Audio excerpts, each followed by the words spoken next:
and welcome. I'm Asima Katauka and you're watching the Africa Brief on News X World. Let's take a look at the top headlines of this hour. Around 30 people have been reportedly killed at a semi-industrial copper mine in southeastern Congo. This comes after a bridge collapsed as per the artisanal mining agency.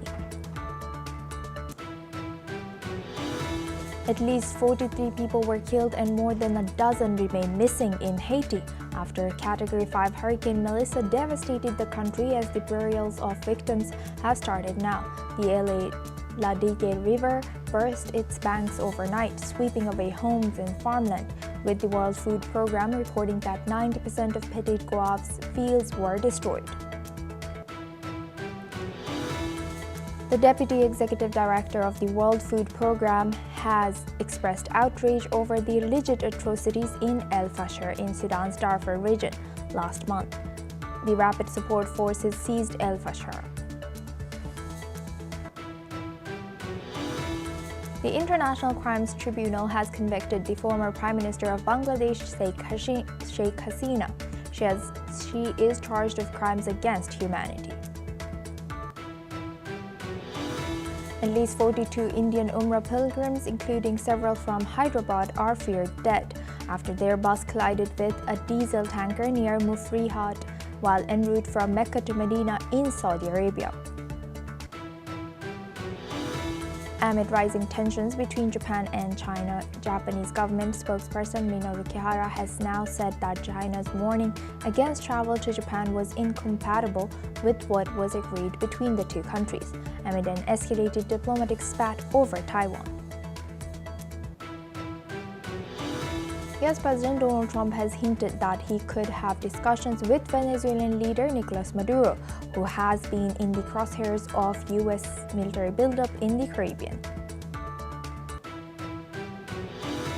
After 13 years in exile following the 2012 Al-Qaeda occupation, tens of ancient manuscripts of Timbuktus have returned from Bamako to the Timbuktu. However, security threats and missing manuscripts surge as experts urge support to protect Timbuktu's scholarly legacy. Now we start with Africa. The inaugural Africa Health Summit has wrapped up in Kampala, marking a major step in the continent's push to reduce dependence on external partners and build true health sovereignty. More than 1,000 delegates from across Africa and beyond gathered under the theme Reclaiming Africa's Health Future, focusing on lessons from COVID-19 and the urgent need to strengthen local capacity to detect and respond to emerging health threats. Speakers highlighted Africa's growing leadership in innovation, from mobile money-based health payments to drone deliveries and AI-assisted diagnosis, as well as they have emphasized the need to expand local manufacturing, research institutions, and government-led policy. Officials also called for harmonized regulations to allow African-made medicines and vaccines to move across borders more efficiently, linking health sovereignty to economic growth and regional stability. Throughout the summit, innovators showcased homegrown technologies, positioning Kampala as a rising hub for Africa's long-term health agenda. Now for this discussion, we welcome Desmond Majeka-Dunmi. He's a political and environmental activist, joins us live from Lagos. Thank you very much, Desmond, for joining us again. Good to see you. Now finally, we get to talk about some good news here with you. Desmond, can you tell us how significant is this now? Yeah, it's very important because we're all coming together to solve a problem that affects all of us. It's only Africa for now, but that's a whole continent, and representatives from most of the countries in the continent are coming together. And there are a lot of solutions to a lot of the health problems that we're having, a lot of them, natural solutions. You know, we've always had very, very effective herbalists who over centuries have been able to develop very many types of natural vaccines, let alone natural cures for a lot of health issues, a lot of diseases, and so on. So it's very encouraging that they're coming together for this summit. And one only hopes and prays that it's just the beginning of a very important initiative, because health is wealth. You know, 100%. absolutely. Yes. And how do you think, how can African nations balance the pursuit of health sovereignty with the ongoing need for international partnership and aid without compromising their local capacity building? This is the challenge. Again, we're seeing this particular challenge coming up in multifaceted ways, because our socioeconomic system is being more and more driven by the pursuit of profit, by the prioritization of the increase in profit, and providing health care, at least in the pharmaceutical industry. It's a highly profitable industry. And by all means, the money is necessary to do the developments. And a lot of the pharmacies that are coming from the international pharmaceutical industries have been very, very helpful. We've had a lot of very good positive vaccines. But there is now something that is very sinister and cynical that has been developing in this industry over the last few decades. And that is trying to sort of marginalize, trying to ensure that the world population become more and more dependent on basic pharmaceuticals, specific pharmaceuticals. And you're having competition within the pharmaceutical industry itself to try to be sure that their particular products are the ones that will be most needed, their particular product will be the ones that are most in demand.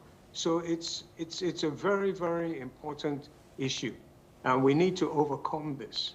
We can't continue this way as humanity, prioritizing profit over people, let alone over the planet. So this is where we need to have a very radical, transformational change of our attitudes in the health industry. It can't be dictated by huge companies that just want to ensure that they can have more and more and more profit. This is not healthy. This is not acceptable. Yes, indeed. Thank you very much, Desmond, for sharing that insight, indeed, and important message with us on News6 World. Now we move on to South Africa. South African newspapers have highlighted growing concerns over recent Gaza evacuation flights after a group of Palestinians arrived in the country under unclear circumstances. A few local newspapers have reported the issue under the headline, "A Ticket to Wherever for War-Weary Gazans," while others led with South Africa on high alert for more Gaza flights, reflecting the rising scrutiny around the arrivals. According to border authorities, 153 Palestinians landed at Johannesburg Airport on Thursday on a chartered Global Airways flight from Kenya. Officials have said the group arrived without departure stamps, return tickets, or confirmed accommodation details, prompting immediate checks by immigration and security teams. President Cyril Ramaphosa has said that South African intelligence agencies, the Department of Home Affairs, as well as the Department of International Relations and Cooperation, were jointly assessing the situation to determine the circumstances of the passengers' travel and ensure all protocols were followed. Now for this discussion, we welcome Mr. Ayanuga Olugbenga-Paul. He's a public affairs analyst, joins us live from Lagos. Thank you very much, Mr. Ayanuga, for joining us again. Good to see you. Now looking at this, how should South Africa balance humanitarian obligations towards the war-affected Palestinians with national security and immigration control concerns? How dangerous or risky is it if such charter planes continue to show up with refugees to South African airport? Well, I think it's a dangerous precedent that South Africa needs to be very careful of, in as much as they want to help the refugees in Gaza or help the Palestinians in one way or the other, which they have been doing quite well. We've seen that while many other African countries and many other countries are either timid, sitting on the fence, or pro-Israel, South Africa has been one of the vocal voices condemning the genocidal acts of Israel in Gaza and the Palestinian lands. So, but what seems to be happening that I feel South Africa needs to be careful of is that we must always, in governance, most of the big countries in the world who have successfully managed their economy become world power. If you check, one of the common denominator with many of them is that they pay attention to history, and history guides a lot of what they do today by looking back. And so, in saying that, I'm asking South African government that yes, it is good you want to help these people, but if you don't need, after this first flight that brought in 156 people and then 130 of them are left in South Africa without any proper arrangement, while the others were able to find their way to other destinations. If South Africa does not make a strong statement that will deter such from happening in the future, it could be that, as alleged by the Palestinian Authority, that Israel is finding a way to displace people out of their land so that they can reclaim all those places after having resettled out all the people who were there before. It could also be that the Palestinians were looking for safer heavens to protect themselves. But what this does is the issue of apartheid and the white community in South Africa already controlling almost 80% of their business landscape, even though power is in the hand of black, that's the political power, is already is it's a brewing problem that, even though it is not loud, it is not visible, but it is there. You cannot deny that it is not there. Now, add to the mix these Palestinians who come in, and for survival purposes, they will do anything. And maybe the color of their skin will get them more favors than the South Africans. Before you know it, you will see anger building up and the xenophobic attack, taking place. So all the previous efforts of South African government will now turn on its head if it is not monitored. It could also be that these people, terrorists will be inserted among them, who will now use South Africa as staging ground for their next offensive. Or even those terrorists might not even be Palestinian sponsored terrorists. It might even be Israeli or US government sponsored terrorists who will use South Africa as a staging point to plan a terrorist attack, maybe against Israel or a US interest somewhere. And then the US and Israel will use that as an excuse to face South Africa in a war. All these are possibilities that South Africa need to be careful of and not allow itself to be drawn into battles that it is not prepared for. And of course, the reason why I also further believe that South Africa needs to make strong statements about this is that you ask yourself, why is the rest of the Arab world not accepting refugees when an Arab nation is under tension? For example, during the Syria issue, Syria to Saudi Arabia is very close to each other. And Saudi Arabia has tents that can contain more than 3 million people, if refugee comes in. But none went to Saudi Arabia. They were all heading towards Europe.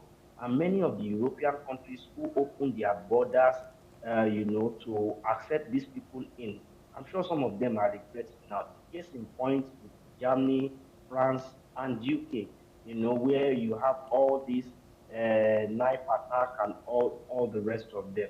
So I am saying, in as much as South Africa wants to help, it should also think why, using history as a guiding light to put its own national security first and do whatever it needs to do to protect its people first. Because once there is peace in South Africa, that's only when South Africa will be able to help any country it wants to help in the world. But if agents of destabilization are allowed to, mingle with those who genuinely are seeking safe haven, they may not even rear their head in the next 10 years. So if all I'm saying now will look like, oh, it's just a fear mongering, they may not rear their head Yes. in the next 15 years. But when they do rear their heads,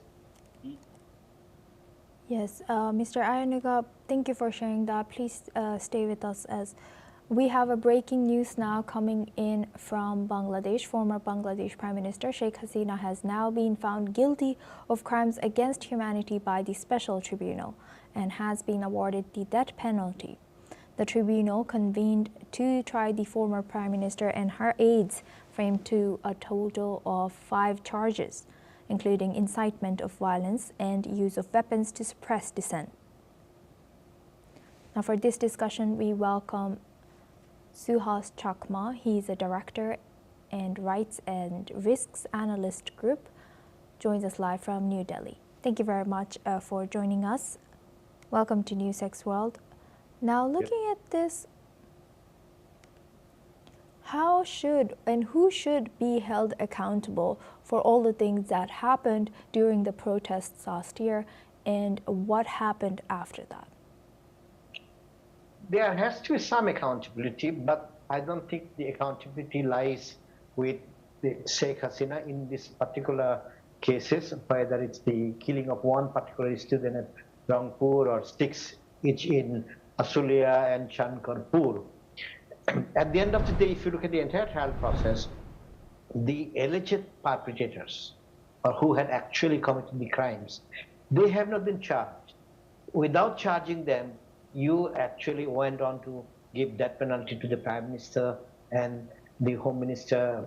The question arises, if you do not charge the actual perpetrators, how did you conduct the trial itself?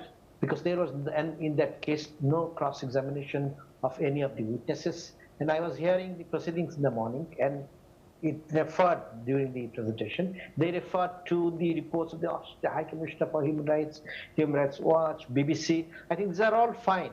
But the question is, in an actual trial where you have to have the evidence beyond reasonable doubt, then in that case, the staff of the High Commissioner for Human Rights, the staff of the Human Rights Watch, everybody, they have to be brought as witnesses, and they have to submit their own corroborative evidence.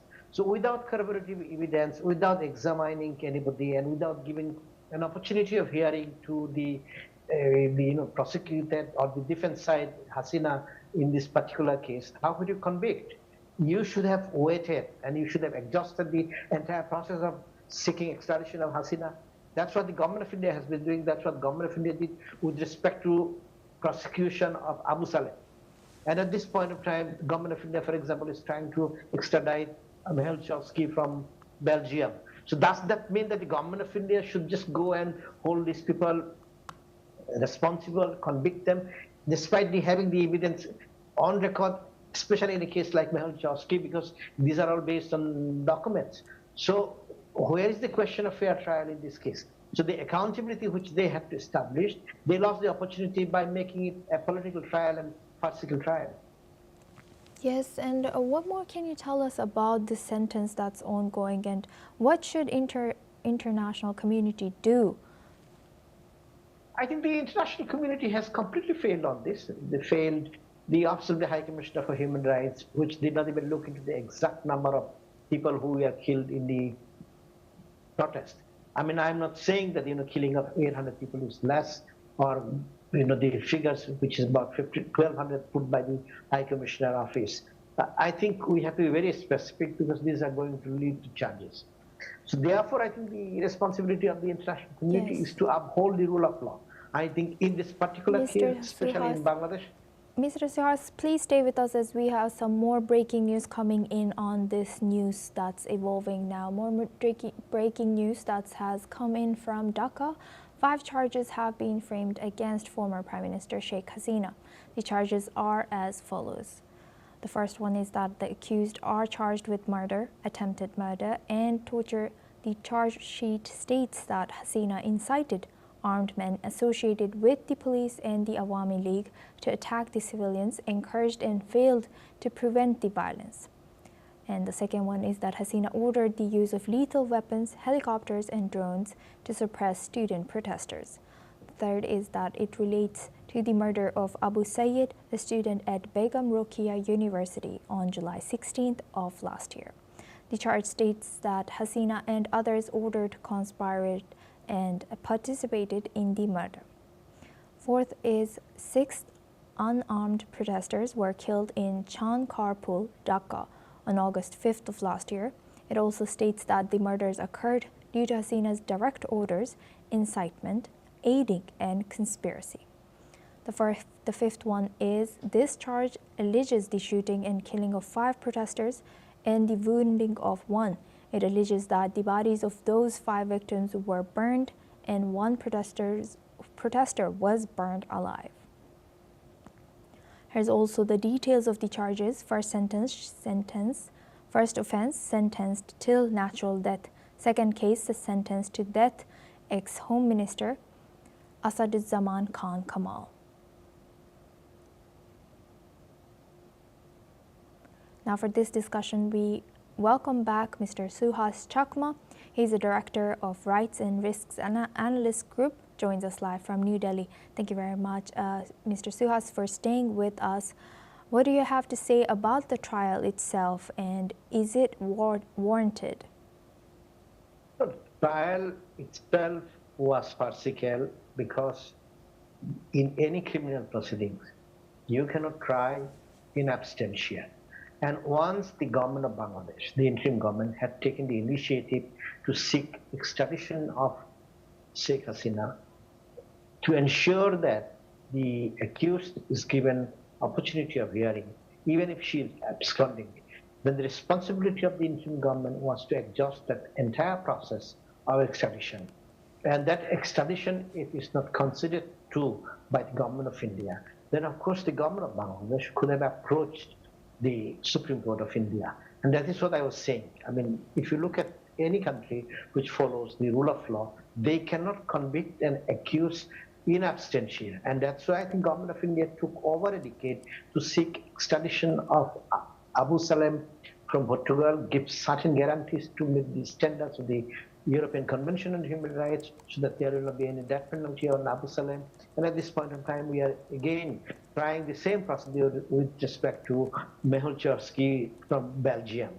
Now, if you have approached the government of India seeking extradition of Hasina, which is at the end of the day is, can be challenged before the Supreme Court of India, then you should have approached the government of India. And without approaching that, then you went on to trial without hard defense lawyer. So effectively, it's your own trial. So I would say that whatever the standards are in a normal criminal procedure, in normal criminal trial, they have not been met. So I think it's a farcical trial, and it will not meet any test of scrutiny by the international community. For example, there is a student Abu Saib, who was killed.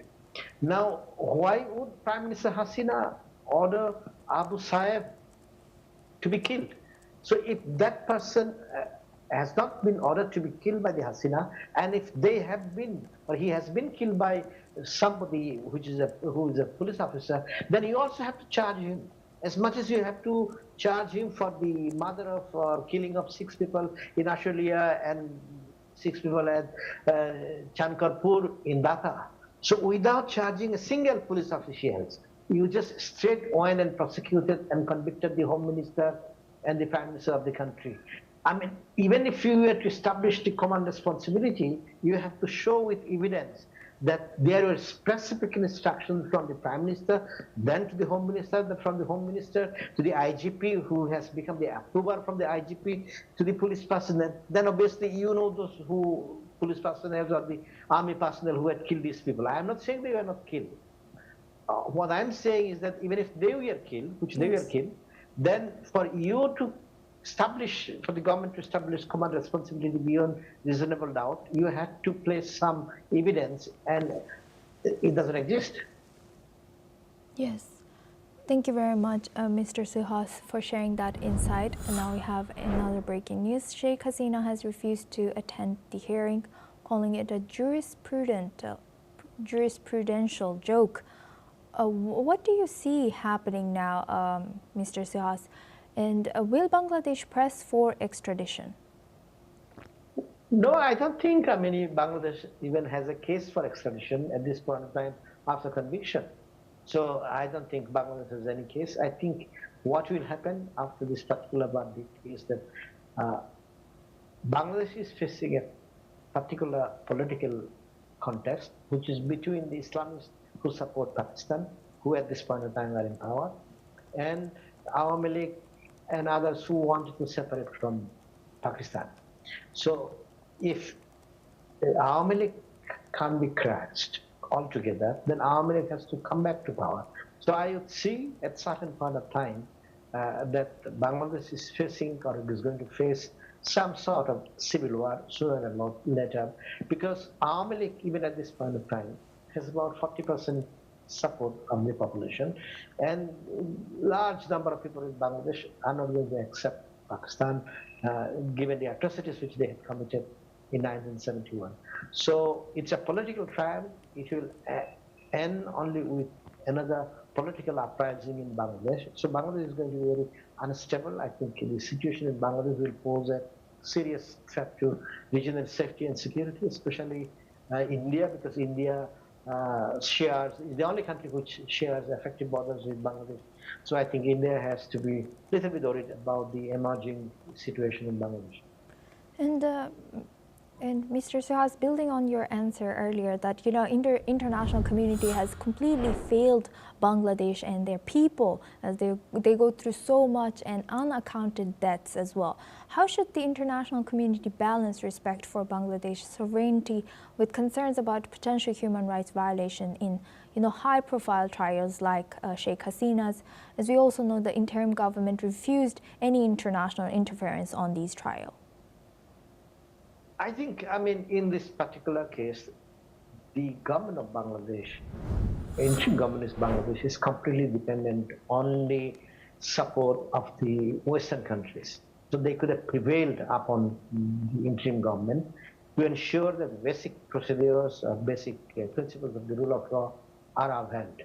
I think the entire Western world, in the beginning, and not the Americans, they were smitten by the fact that Yunus is a Nobel laureate, and whatever he is doing, he will be doing in the interest of justice, in the interest of the rule of law. I think that was a wrong assessment from the beginning, because I think the West failed to understand, to acknowledge one particular fact, that Yunus at the end of it is a banker, and he survived, or he built his careers on charging people interest, and interests which were charged like all other EMI agents do. So his original belongingness before Nobel Prize is actually he's a banker, he's the leader or Sadar of the EMI agents. So he did not have the capacity to uphold the rule of law, and they are increasingly realizing it now, and it's too late. I think everybody believes that the interim government is actually conducting reforms. Now, how could an interim government without a parliament reform anything? Because you cannot run a country through ordinances. So all the reform commissions, 13 of them which Yunus has established. Now there is an election, for example, Jamaat-e-Islami comes to power with absolute majority or BNP. And they say that we have nothing to do with the reforms which are recommended by the interim government. There is a sovereign parliament, and parliament will decide on its own.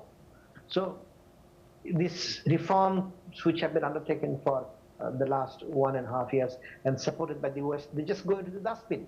So they failed to read the politics in Bangladesh and build a system where everybody could be tried. So you cannot try Sheikh Hasina only for the offenses which were committed from 2014 till she was in power, but atrocities were committed also by the interim government when it was in power from 2008 to 2010, when the military had taken over, when the BNP had, in a way, refused to give up power, and Hasina was demanding an interim government. So I think international community had the responsibility to create a process which could heal the wounds and create a political space. But instead of healing the wounds, I think they have ended up at the hands of Yunus, who is pursuing a vendetta politics, and he missed a great opportunity for Bangladesh, and it's a loss for Bangladeshis because they are going to face more political violence in the coming months. Right. Thank you very much, Mr. Suhas Chakma, for sharing that insight. We now welcome another guest to our panel here, Professor and Dr. Muhammad Habib Milad. He's an ex-member of Parliament of Bangladesh as well as current president of Global Center for Democratic Governance, joins us live from Canada. Now, Professor, Doctor, we were just discussing this now, and also our respectable other guest, Mr. Suhas, has also shed light on the accountability, just like you did earlier. And he has also mentioned that, what is going on in Bangladesh now is international community has utterly failed Bangladesh and their people. How might Sheikh Hasina's refusal to appear before the international crimes now tribute influence perception of judicial legitimacy and the rule of law in Bangladesh, and what will be coming moving forward? Thank you. As you know that just 2 minutes ago, the International Crimes Tribunal has declared its verdict. Sheikh Hasina, in the first accusation, she was given life sentences, and she was given sentence to capital punishment or hang. And the Asaduzzaman Khan Kamal, he was the home minister, he was given for 5 accusation sentenced to death. And also the IGP, who in his order committed, if anything happened, he was given 5 years of imprisonment. So in Bangladesh, they, especially the interim government and its supporter of Jamatis and also BNP, are trying to create an environment that undemocratic governments stay in power for a long time, and they can still keeping the anarchy on. As you know that in different parts of the country already many things is happening which is not acceptable in the democratic countries. But these Jamatis and BNPs are doing that over the last few days, and they will be continuing that for next few days, I think. On the other hand, we are waiting for official report or official declaration from the Bangladesh Awami League. That will be given very soon, and I will inform that as well. But I think that this is a fabricated lawsuit, and the punishment has given on that without proper justice and transparent justice. Yes, right. Now, thank you very much, Dr. and Habibi, for sharing that. Please stay with us as we welcome another guest to our panel, Mr. Prashanta Kumar Shil. He's a political commentator, joins us live from Dhaka, Bangladesh. Thank you very much for joining us today. Welcome to News 6 World. What more can you tell us about the trial that's ongoing right now? And as our other respectable guest mentioned, who should be held accountable for this? Yes, we see very interesting, especially the today's jurisdiction also. There is a 3 major actually people, especially Sheikh Hasina, former, former Home Minister Asaduzzaman Khan, and also very interesting from verdict, especially former IGP of Police, Mr. Mamun. And we see that after a couple of months ago, IGP, who is a main verdict, and he turned over the state main witness from this allegations. And we see that today's jurisdiction, we see that only 5-year sentence from Mr. Mamun. Very interesting, and people have to quote it, especially is from some point of view from Awami League supporter, quoted, it's a kangaroo court from this is a twist question, and people want to know what is happening actually, real ground scenario, because there's lots of thinking. And if it a standard from maintain the International Court of Justice category. And you know that Sheikh Hasina is not only leader of Army League. She is a woman. She is an 80 years plus women. So how you can just maintain that kind of allegations, 2-3 surges? Is it maintain your from international standard or humanitarian ground? This is questions, and the people also in Army League supporter also made it question, especially in Mr. Former IJP, Mr. Mamun, and also the total scenario. So my point of view, that's very interesting. You know that the Sheikh Hasina is now in India from outer state, from Prime Minister in India. So you haven't given your jurisdiction in a written format. So is it possible to execute Sheikh Hasina death penalty? So this is a very good and very fundamental question. Is it possible to accept Sheikh Hasina to India, to Bangladesh? So this is very more vital question for the people want to happening. Is it possible or not possible? It is a very showcase of one kind of thinking. And you can see that the Amlik supporter, what they mentioned. They mentioned this is very fabricated, this is very prejudgment, very actually prescribed here from, we see that there's a self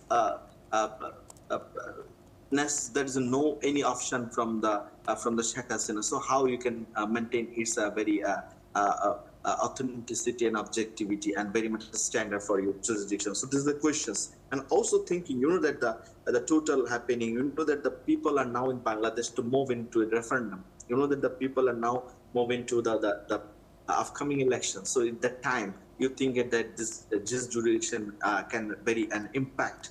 Yes, it's an impact, and some people think this is close of today from close of the Sheikh Hasina's rule from these days. Whether you are in still a very false allegation, false paradise, if you think Sheikh Hasina's chapter is closed, no, may not, because you know that it's a revised back from the supporter of Army League. It's a total dividend from goes to the Army League, because you know that Sheikh Hasina is a fan base a lady, and her supporter is very crucial point is look like a 35% to 40% still at the support the Bangladesh Army League. So if they haven't dividend, the people the Army League people thinking this jurisdiction is very prescribed one, so they haven't thinking that this is not for happening for that. So they haven't very concern for that. They haven't not maintained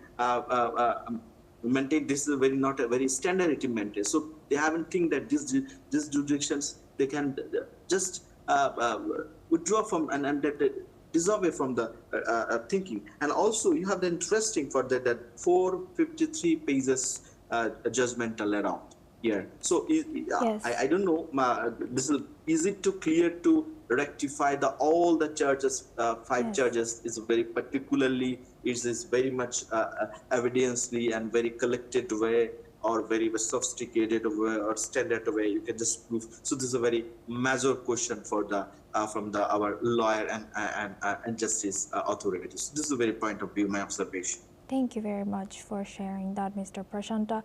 Mr. Habibi, would you like to add to what Mr. Prashanta has just shared with us?